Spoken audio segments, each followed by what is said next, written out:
Hello. The most crucial part of the IELTS is the writing part, where maximum people they face problems. So today I'm going to tell you few things which are very important to take into consideration for the writing part. There are two parts in the writing part. The first part is the letters, where you get different categories of the letters. Like it can be a formal letter, it can be a semi-formal letter, or it can be informal letter. So how to deal with these categories of the letters, I'll be telling you later on. But now the other part which is important, that is essay part. It has more scoring as compared to the writing part 1. So you need to focus more on the writing part 2 as compared to the writing part 1. Here you are supposed to write down essays, and which are different categories of the essays you have to deal with. It can be opinion based, it can be discussion based. I'll be telling you more about it later on. Now, one thing is very important to keep into consideration is how the essay is being evaluated by the examiner. What are the parameters you need to take into consideration before writing any category of the essay? So let me tell you, you are being judged on 4 things. The first thing is your task achievement. In the task achievement, whether you have responded to the task in a proper way or not, examiner is keen to know about it. The second thing will be occurrence and cohesion, we call it, whether you are linking each and every paragraph with in a proper way or not. That again you have to take into consideration. This is very important. Your introduction part, your body part should be connected to your introduction part, and your body para 2 should be connected to body para 1, and your conclusion has to be the overall summary of the IELTS. This is very important. So you have to link the paragraph accordingly. The third is lexical resource. Lexical resource means you have to take care of the vocabulary part. You have to use a wide range of the vocabulary to make your essay very effective. The fourth thing which you have to understand, the grammatical range and accuracy. It means all the preposition, conjunction, everything in grammar part that you have to take care of. There should not be any kind of spelling mistakes. There cannot be any kind of grammatical mistakes. So take these things into consideration to make your essay very effective. Let's discuss about how to deal with different categories of the essay now. As you know that in IELTS examination, we have 5 categories of the essay which you get in the exam. So you can see the list of these 5 categories of the questions: opinion based, discussion and opinion based, cause and solution based, advantages and disadvantages, and do you think its advantages outweigh its disadvantages? So I'm telling you in detail now how to deal with these categories of the essay. The first one is the opinion based. How can you check this is opinion based essay? The question will always be, to what extent do you agree or disagree with this statement? So if you say this thing, if you receive this category of the question, that to what extent do you agree or disagree, you can go for agree part, or you can go for disagree part, or you can say I'm in partial accord with this statement. That means if you say I agree, your complete essay has to be in agree part. If you say I disagree with this statement, your complete essay has to be disagree part. And if you say partial accord, that means half you agree with this statement and half you disagree with this statement. So your body para 1 has to be agree part, and body paragraph 2 has to be disagree part, and finally your conclusion part has to be. Now the second category of the question which you get it, that is discussion and opinion based. There is a difference between opinion based and discussion and opinion based. Here the question will be like this: some people they feel tourism should be promoted by the government, others they feel that it should not be promoted by the government. Discuss both views and give your opinion. Here the question is clearly being asked to you, discuss these 2 views, then give your opinion. So you are supposed to write down the first view of the people in the first paragraph by using the formula PEE, that stands for point, explain, exemplify it.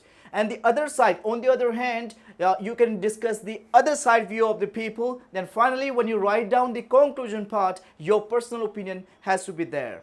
The third category of the question, that is called cause and solution based essay. Here you are supposed to write down the causes in the first paragraph, body para 1, I mean to say. Writing part, in writing part 2, that means that is your body paragraph 2, you are supposed to write down the solutions of that, and finally conclusion part. The fourth category of the question which you get it, advantages and disadvantages. What are the advantages of this and what are the disadvantages? So you are supposed to write down the advantages by using the formula. Make sure PEE formula is compulsion there. This is very important to use this formula. In the body para 1, when you are writing the advantages, you can simply use the point of advantage, explain the advantage and exemplify that advantage.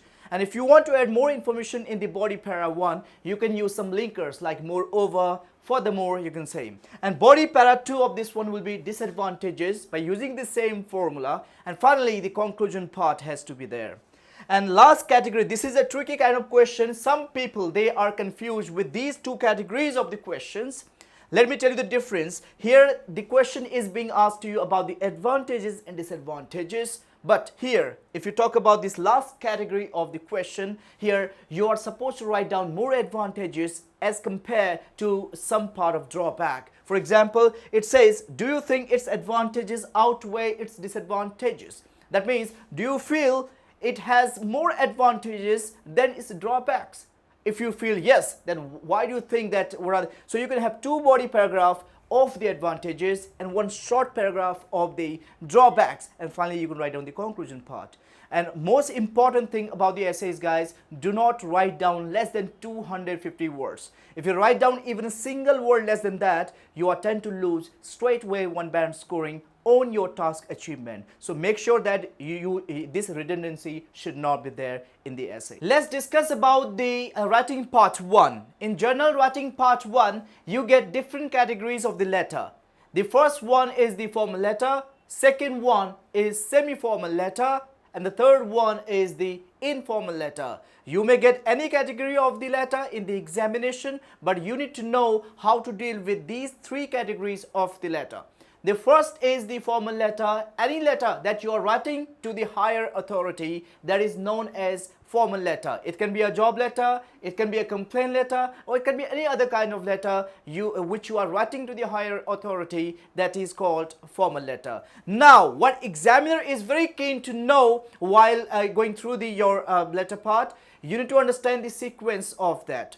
First, the structure of, I mentioned here, the structure of the formal letter you will always start the formal letter with dear sir or madam, because you don't know the last name of the person or you don't know the name. So you are representing to the higher authority, so you'll be starting with dear sir or madam. Your paragraph 1 will be the purpose of the letter. You can say, I'm writing this letter in regards to, you can say, I'm writing this letter to express my concern about, I'm writing this letter to express my dissatisfaction with, or you can say, through the column of your esteemed newspaper, I would like to draw your kind attention towards blah blah things. So anything you can use in the paragraph 1, that is the purpose of the letter. The second paragraph 2 will be bullet point. Make sure that you have 3 points in the letter which you have to explain in detail. Bullet point 1 and explain it. Then you'll be having paragraph 3, bullet point 2 and explain it. Then paragraph 4, bullet point 3 and explain it. And make sure you use the formal words. Do not use informal words, else you are tend to lose your scoring on that. Then finally, before this yours faithfully, you can also end up the letter by saying, I look forward to hearing from you soon. Or you can say, I look forward to your swift resolution to this matter. Anything you can use in that. Then your ending of the letter will be yours faithfully and your complete name in that. The second category we are going to discuss now, that is semi-formal letter. Semi-formal letter is a letter which you are writing to your neighbors or your landlord. When you know the last name of the person, it can be your teacher as well. So you'll be starting that letter by saying, Dear Mr. Smith. Make sure, guys, you cannot use Mr. with the first name, so you have to use the last name with that. Now, let's discuss about the semi-formal letter. Semi-formal letter is a letter which you are writing to your neighbors. It can be a landlord or it can be a teacher whom you are acquainted with.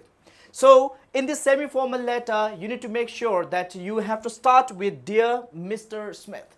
With Mr, make sure never use the first name of the person. We always use the last name with Mr. So you can say Dear Mr. Smith or you can say Dear Mr. Malhotra. The rest structure will remain same. Finally, when you end up this letter semi-formal, you have to say yours sincerely and your complete name. That's very important. So I'm just giving you an example of the semi-formal letter. You may receive a question like this.